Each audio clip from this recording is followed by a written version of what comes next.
Imagine ser ridicularizada pela sua própria família, por ser desempregada e sem rumo, enquanto o novo namorado da sua irmã se gaba de sua carreira corporativa de alto nível. Ele é charmoso, bem-sucedido e tudo o que seus pais sempre quiseram, mas então ele diz algo. Um pequeno detalhe sobre o trabalho dele que não faz sentido. Um detalhe que só você notaria. Você não diz uma palavra. Você apenas começa a investigar. E o que você encontra não é apenas uma mentira, é um esquema de fraude massivo que está prestes a arruinar a vida da sua irmã. Antes de assistirmos a esse castelo de cartas desmoronar no momento mais inconveniente possível, por favor, curta este vídeo, inscreva-se no canal e comente aqui embaixo de onde você está assistindo. Junte-se a nós para ver se Joana salva sua família, ou os deixa aprender da maneira mais difícil.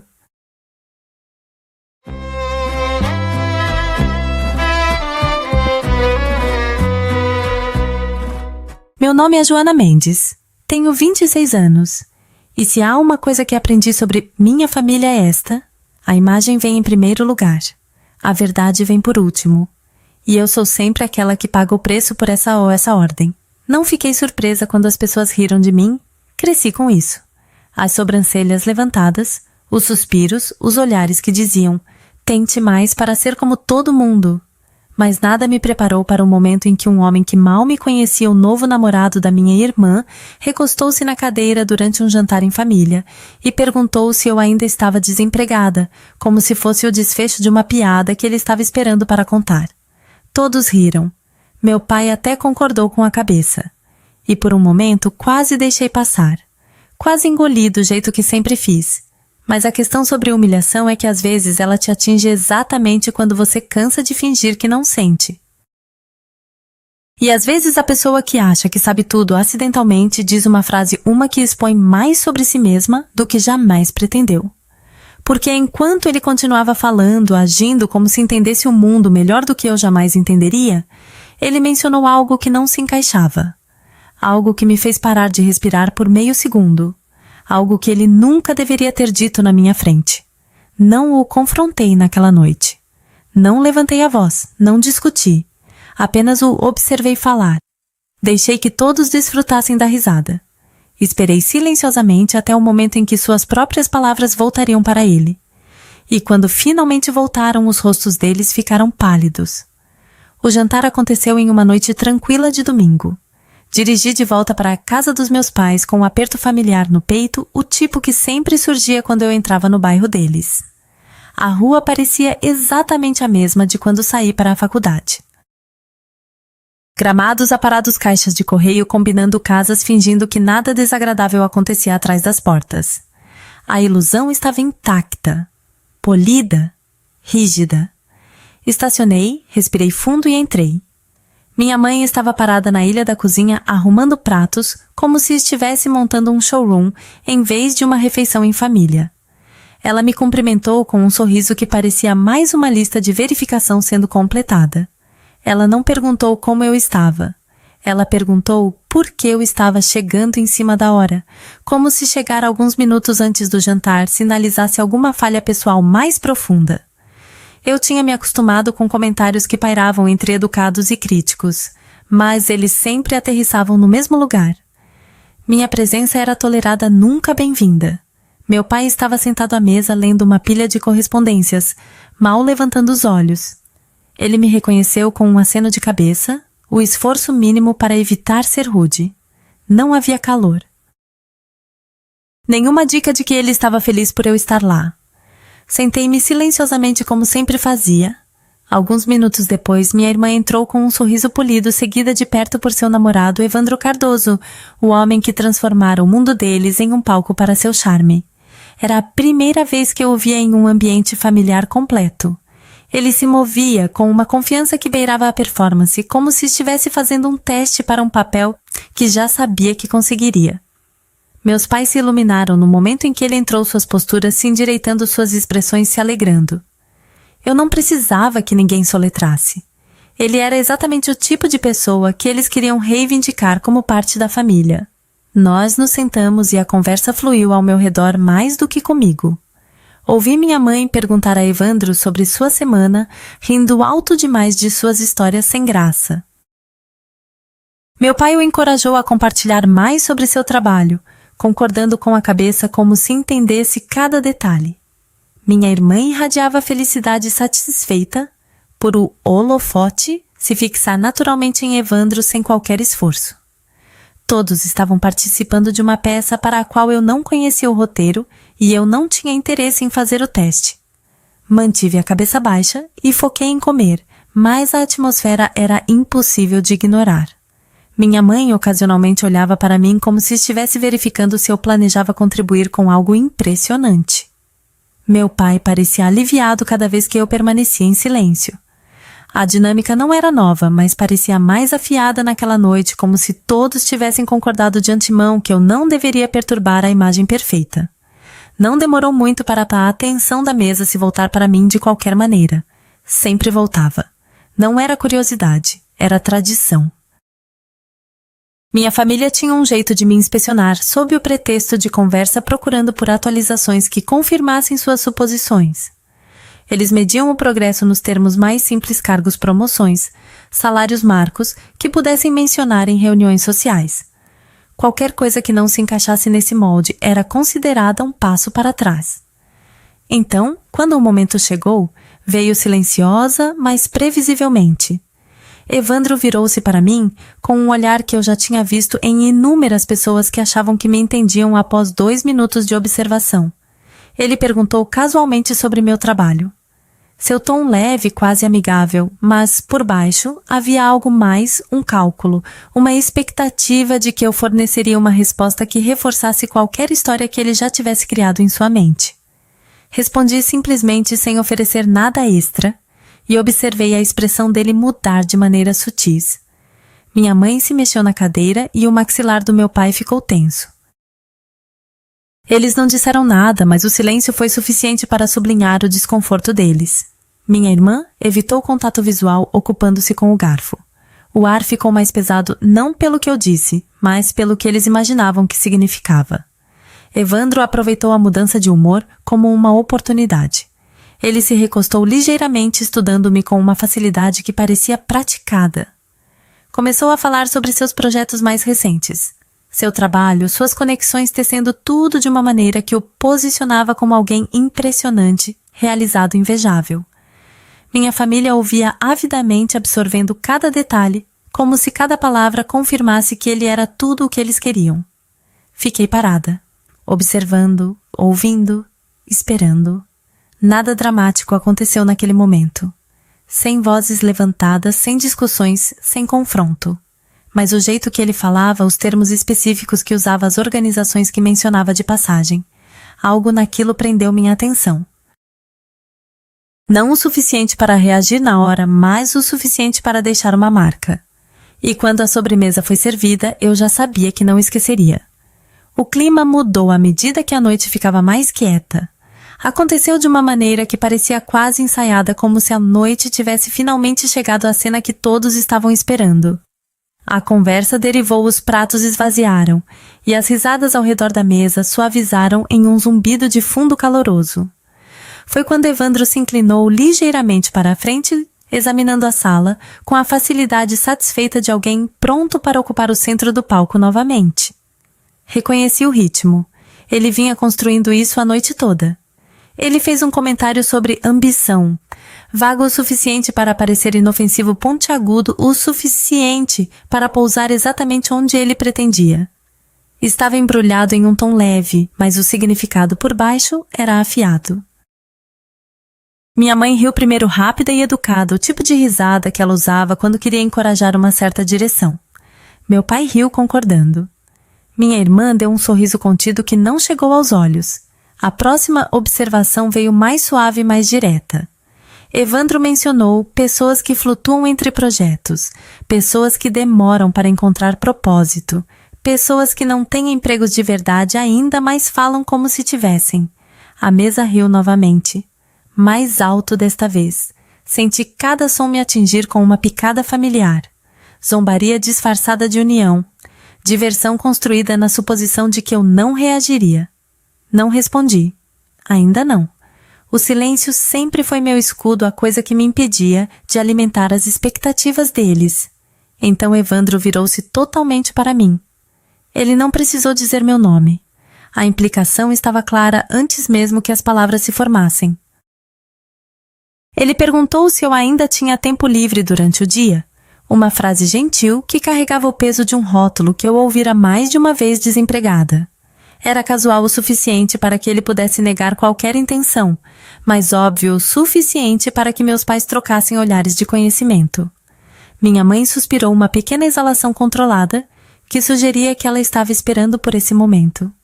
Meu pai descansou a mão no copo, girando-o lentamente como se preparasse para dar uma leve palestra. Senti o calor subir às minhas bochechas não de vergonha, mas do padrão previsível se desenrolando na minha frente. Sempre acontecia assim. Alguém insinuava algo. Todos riam, e a responsabilidade por estragar o clima recaía sobre mim se eu reagisse. Era um roteiro antigo, um que tínhamos encenado vezes demais para ser acidental. Evandro continuou falando, expandindo a ideia de estabilidade e sucesso ética de trabalho. Ele falava como um palestrante dirigindo-se a uma sala de estudantes ansiosos. Minha família ouvia com admiração genuína, cada aceno reforçando a versão dele em que queriam acreditar. Minha irmã o observava como se ele fosse a personificação de tudo o que ela esperava apresentar à família. Eu o observava com uma consciência diferente. A consciência de que algo em sua narrativa polida não estava se alinhando. Conforme ele mudava para descrever seu trabalho com mais detalhes, peguei a primeira irregularidade. Era pequena, quase imperceptível, o tipo de detalhe que a maioria das pessoas ignoraria. Ele mencionou um tipo específico de revisão analítica, uma que não correspondia exatamente ao departamento em que ele alegava trabalhar. Aquilo me pareceu estranho, mas não o suficiente para desencadear uma reação. Arquivei silenciosamente. Minha mãe reagiu a outra declaração dele com um sorriso orgulhoso, comentando que algumas pessoas na mesa poderiam aprender com essa mentalidade. Meu pai murmurou concordância. A implicação não era sutil. Era a mesma mensagem entregue de 1000 maneiras diferentes ao longo da minha vida. Contribua mais. Conquiste mais. Seja mais apresentável.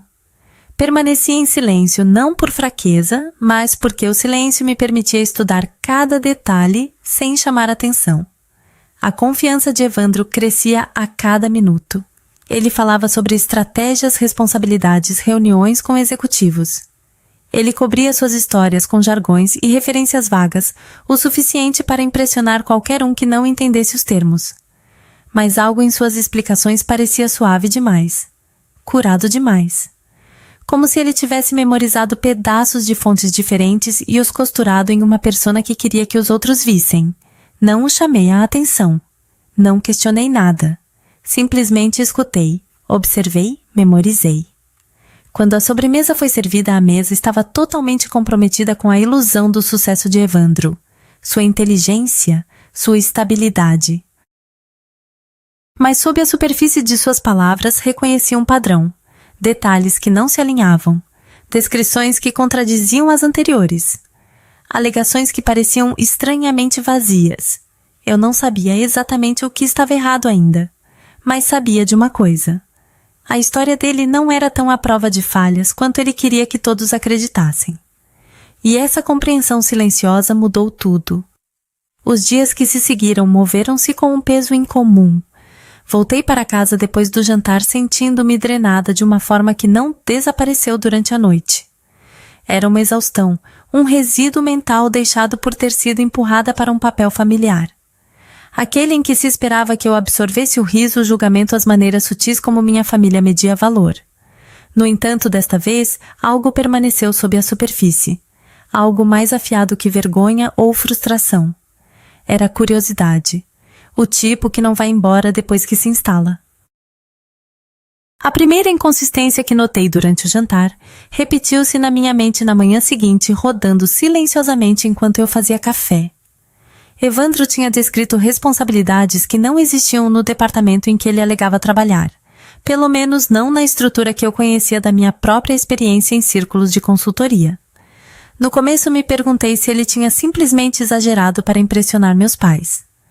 Mas quanto mais eu pensava sobre isso, mais as peças se recusavam a se encaixar. Ainda assim, a suspeita por si só não era suficiente para perseguir nada. As pessoas enfeitam o tempo todo. Não era incomum. Mas a certeza com que ele falava a precisão performática, as declarações amplas reforçadas com terminologia vaga. Parecia deliberado demais. Cutucou algo em mim. Uma sensação de que não tinham me mostrado o quadro completo. Uma tarde tranquila chegou e com ela espaço para pensar claramente. Sentei-me no meu sofá, notebook fechado, telefone silencioso, repetindo cada detalhe que conseguia lembrar do jantar. O jeito que minha mãe se inclinou quando Evandro falou, a admiração no aceno do meu pai, a maneira como a postura da minha irmã mudava sempre que ele descrevia suas conquistas. E entrelaçado a tudo isso estava o contraste. A completa dispensa deles no momento em que Evandro me pintou como alguém à deriva sem direção. Essa parte não deveria ter importado. Eu tinha parado de buscar validação deles há muito tempo. Mas não foi a reação deles que ficou comigo. Foi o quão confiante Evandro se sentiu entregando uma narrativa que mudou a sala instantaneamente. Uma narrativa que ele apoiava com declarações que não se alinhavam com o que ele alegava ser. Então comecei com o passo mais simples. Pesquisa. Não mergulhei em nada profundo ou invasivo no início. Em vez disso, procurei informações públicas. Registros básicos de emprego. Estrutura da empresa. Nomes de liderança. Projetos publicados. Nada estava fora dos limites. Tudo estava disponível para quem quisesse procurar. E, ironicamente, a informação que encontrei não confirmou imediatamente nada de errado. No papel, tudo correspondia à imagem que Evandro apresentava. Mas os detalhes que ele usou durante o jantar não apareciam em lugar nenhum. Não em descrições de cargo, não em estruturas de equipe, não nos resumos de iniciativas em andamento. Eram peças que existiam em cargos diferentes, divisões diferentes e escritórios inteiramente diferentes. Mesmo assim, tentei dar a ele o benefício da dúvida. Talvez ele trabalhasse em atribuições multifuncionais. Talvez tivesse responsabilidades não listadas publicamente. Talvez tivesse enfeitado um pouco, mas ainda permanecesse no reino da verdade. No entanto, quanto mais eu examinava, mais as lacunas aumentavam. Um dia depois, entrei em contato com alguém que conhecia de um contrato anterior. Não mencionei nomes, não descrevi situações. Apenas fiz uma pergunta geral sobre o fluxo de trabalho na ala de análise daquela empresa. A resposta voltou rapidamente clara, detalhada e completamente incompatível com a história que Evandro havia compartilhado no jantar. Foi quando minha curiosidade se aguçou em algo mais determinação. Eu não sabia o que estava procurando ainda, mas sabia por onde começar. Padrões não se revelam em um único olhar. Eles se revelam peça por peça através de inconsistências que ecoam mais alto quanto mais você as nota. As histórias de Evandro tinham bordas polidas demais, frases demais que soavam aprendidas em vez de vividas, alegações demais que mudavam dependendo do ângulo em que ele as apresentava. Passei a noite seguinte revisando tudo com um novo foco. Isso não era paranoia, não era ciúme, não era uma reação aos insultos que ele tinha jogado em mim. Era instinto. O mesmo instinto que me guiou através de trabalhos de análise complexos. O instinto que notava quando algo não batia, mesmo se a discrepância parecesse pequena. Quando o sol se pôs, senti algo clicar silenciosamente dentro de mim. Evandro não era apenas alguém que exagerava. Ele era alguém que performava. E quando artistas dependem de roteiros, a verdade sempre se revela no momento em que saem do palco. Não confrontei ninguém, nem minha família, nem minha irmã, e certamente não Evandro. Não contei a ninguém o que estava fazendo. Não dei dicas de nada. Simplesmente permiti que as perguntas guiassem meus próximos passos, sabendo que as respostas viriam se eu seguisse as inconsistências até sua fonte. E embora eu não percebesse na época, tudo o que se seguiu começou com aquela única decisão de olhar mais de perto. O próximo passo veio silenciosamente, quase sem planejamento. Começou com uma mensagem simples para Alex Nguyen, alguém com quem colaborei uma vez durante uma tarefa de consultoria. Alex era o tipo de pessoa que lembrava de pequenos detalhes, o tipo que conseguia rastrear informações sem deixar rastros. Ele não era um amigo próximo, mas respeitava meu trabalho e confiava no meu julgamento. Quando perguntei se ele tinha tempo para verificar algo, ele não perguntou por quê. Ele apenas perguntou o que eu precisava. Não dei a ele a história completa de Evandro. Não mencionei minha família ao jantar ou os insultos. Mantive o profissionalismo apenas um nome, uma empresa e algumas perguntas vagas sobre registros de emprego. Alex concordou em verificar, disse que poderia levar 1 ou 2 dias, e isso foi o suficiente. Fechei meu telefone depois e me forcei a me afastar da situação pelo menos por um momento. Mas a distância não aquietou os pensamentos. Encontrei-me repassando tudo o que tinha observado recentemente. Havia um ritmo no comportamento de Evandro. Ele se apresentava como alguém importante, alguém cuja presença automaticamente exigia respeito. As pessoas respondiam a essa confiança, minha família incluída. Quanto mais eu o estudava, mais claro ficava que ele não estava apenas mantendo uma imagem. Ele a estava protegendo. A confiança polida às histórias curadas, a maneira perfeita como ele redirecionava perguntas. Tudo apontava para alguém que havia ensaiado cada versão de si mesmo antes de revelá-la aos outros. A ideia não me deixou com raiva. Ela me deixou focada. Tarde daquela noite, Alex enviou uma mensagem dizendo que havia encontrado algo incomum em registros públicos. Não ilegal, não alarmante, apenas estranho. O nome de Evandro aparecia em papelada ligada a uma pequena entidade de consultoria registrada em um escritório virtual. A empresa não tinha site, nem listagem de funcionários, nem histórico de projetos. Existia no papel e em nenhum outro lugar. A descoberta não me surpreendeu, mas aprofundou minha curiosidade. As pessoas registram pequenas empresas o tempo todo, mas quando alguém se gaba de responsabilidades de alto nível em uma grande firma, enquanto silenciosamente anexa seu nome a uma empresa de fachada sem atividade, isso levanta questões sobre suas intenções. Sugeria trabalho paralelo, trabalho que eles não queriam ligado ao perfil principal. Pedi a Alex para olhar mais fundo. Ele não hesitou. Enquanto esperava por suas descobertas, continuei minha própria pesquisa. Procurei apresentações que Evandro alegava ter dado, conferências que ele disse ter comparecido, publicações que ele referenciou. Nada disso apareceu em lugar nenhum, nem mesmo nos cantos dispersos da internet, onde palestras profissionais de nicho geralmente são arquivadas.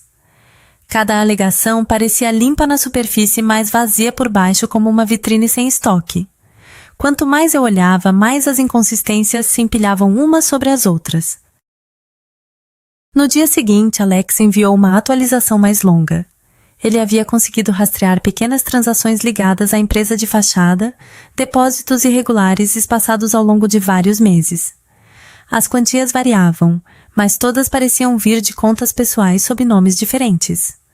Não havia indicação de atividade comercial legítima, sem faturas, sem listagens de fornecedores, sem contratos corporativos. Parecia algo informal, algo construído sobre promessas em vez de produto. E de repente a memória de Evandro descrevendo engajamentos com investidores privados durante o jantar fez sentido de uma maneira que eu desejava que não fizesse. Ele não estava colaborando com ninguém. Ele estava coletando, silenciosamente, de pessoas que provavelmente confiavam nele porque ele soava conhecedor o suficiente para acreditar. Não tirei conclusões precipitadas. Não assumi intenção criminosa. Mas o padrão era claro. Evandro não era a pessoa que retratava e sua identidade profissional dependia mais de performance do que de trabalho real. Essa constatação não trouxe satisfação. Não pareceu vingança. Pareceu clareza. Clareza fria e constante que se instalou em algum lugar profundo dentro do meu peito. Não contei à minha família. Eles não teriam ouvido. Não sem provas inegáveis. Minha mãe teria dispensado como especulação. Meu pai teria me dito para ficar fora disso. Minha irmã teria defendido Evandro porque proteger a imagem importava mais do que examinar a verdade. Então guardei tudo para mim. Revisei cada documento que Alex enviou. Rebobinei cada memória daquele jantar. Juntei cada detalhe que não tinha feito sentido na época, mas agora formava um padrão coerente. Não era apenas exagero. Não era enfeite inofensivo. Era a fabricação em camadas cuidadosamente sobre a verdade polida, até que ele acreditasse em sua própria narrativa. Quando fechei meu notebook naquela noite, uma coisa era certa.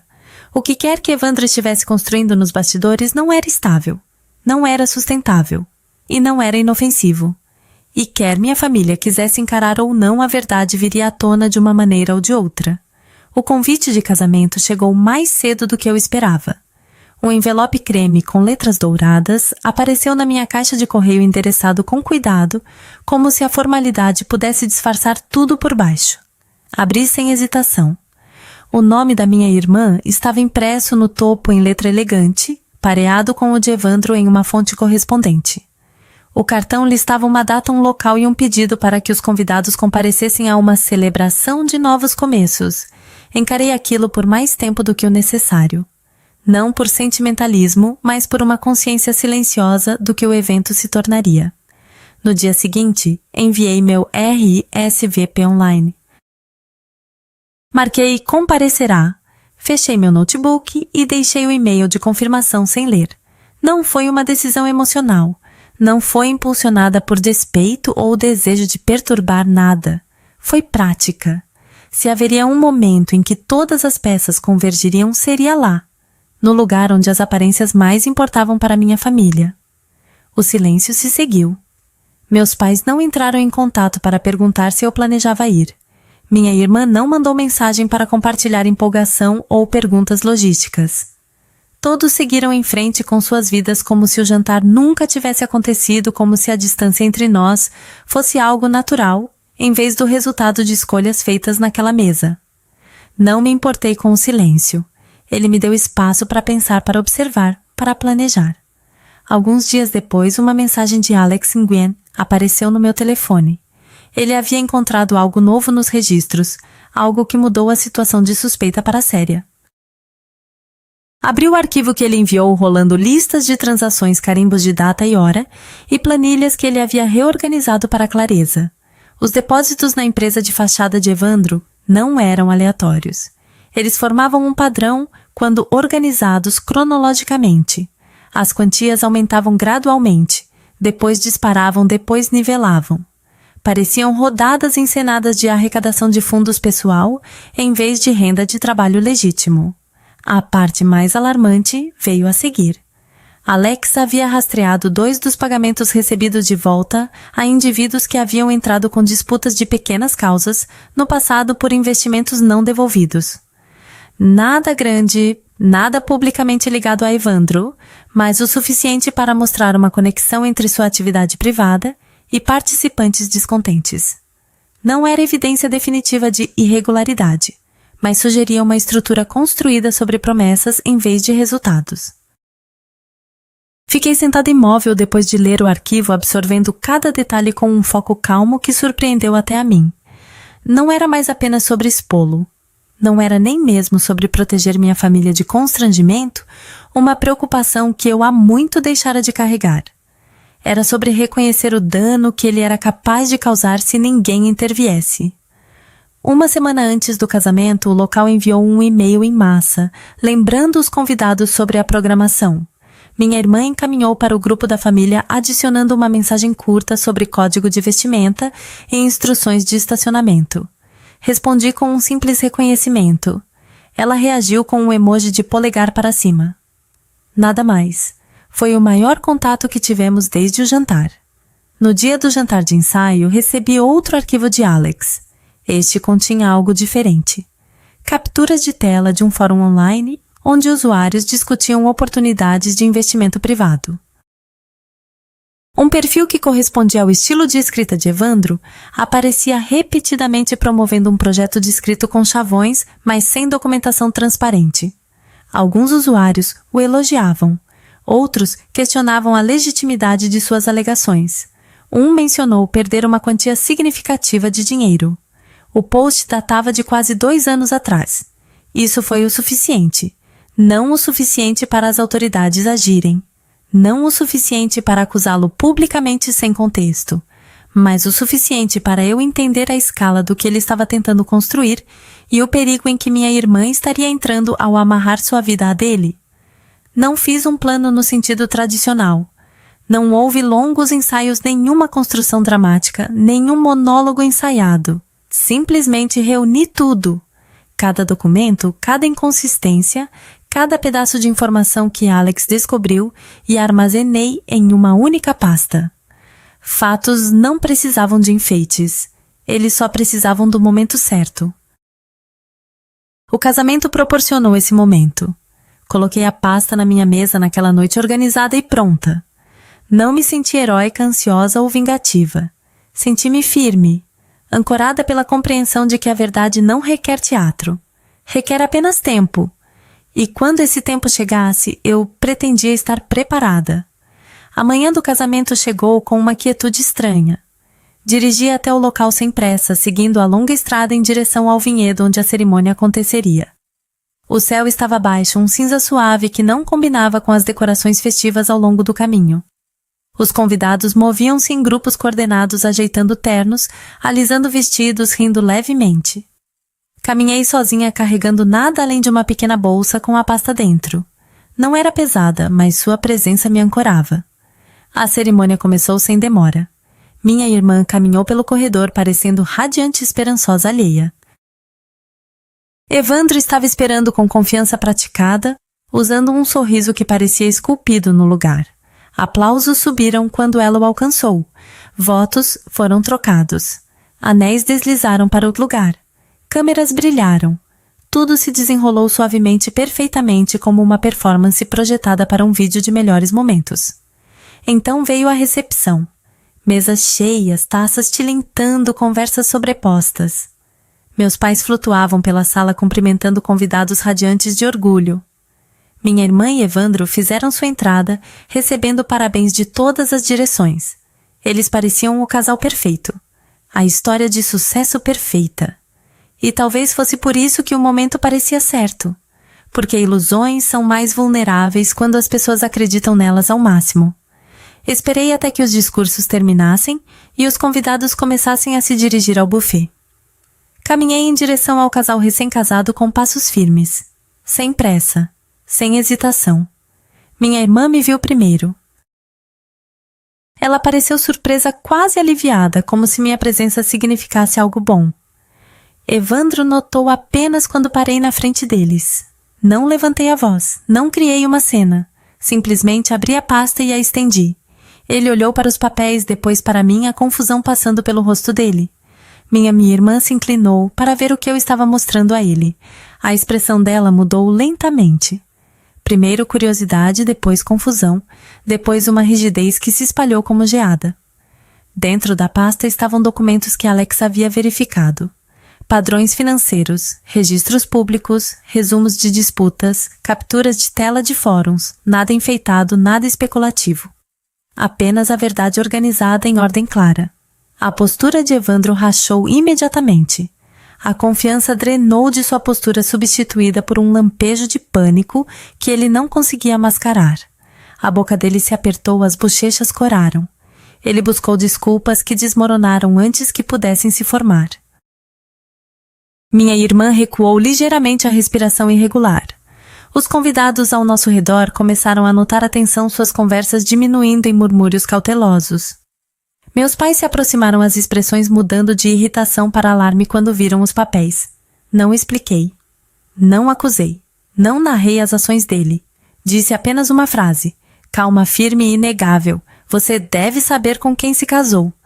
O silêncio que se seguiu foi mais pesado do que qualquer confronto que eu pudesse ter arquitetado. A reação de Evandro fez o resto. Sua defensiva, suas tentativas frenéticas de descartar as evidências, sua falha em fornecer uma explicação coerente. Cada resposta revelava mais do que os próprios documentos. Minha irmã o assistiu se desfazer em tempo real a máscara polida pela qual ela havia se apaixonado, colapsando na frente de uma sala inteira. Meus pais reagiram exatamente como eu esperava. Eles me culparam. Minha mãe insistiu que eu estava tentando arruinar o dia. Meu pai disse que eu estava tornando aquilo sobre mim. As palavras deles não traziam surpresa. Eram ecos de cada momento em que haviam descartado minha perspectiva em favor de quem quer que estivesse mais alto, falasse mais alto ou projetasse certeza. Não fiquei para me defender. Não esperei por validação ou desculpas. Afastei-me do grupo que se formava ao redor do casal, passei pelas fileiras de mesas e dirigi-me para a saída. Ninguém me seguiu. Nem meus pais, nem minha irmã, nem mesmo Evandro, que estava ocupado demais tentando salvar a imagem que havia construído. Do lado de fora, o ar parecia mais leve. Cheguei ao meu carro, coloquei a pasta agora vazia no banco do passageiro e sentei por um momento, deixando os sons da recepção desaparecerem atrás de mim. Não me senti vitoriosa. Não senti arrependimento. O que senti foi clareza. A fiada limpa muito atrasada. Cortar laços não foi dramático. Não foi doloroso. Foi necessário. Enquanto dirigia para longe, entendi algo que passei anos resistindo. Às vezes a família em que você nasce não é a que te protege. Às vezes o papel que eles te atribuem é pequeno demais para a pessoa que você realmente é. E às vezes ir embora não é abandono. É autorrespeito. Se você ouviu minha história até o fim, obrigada por dedicar seu tempo. E antes de ir, me diga nos comentários o que você acha que é mais difícil falar ou finalmente ir embora.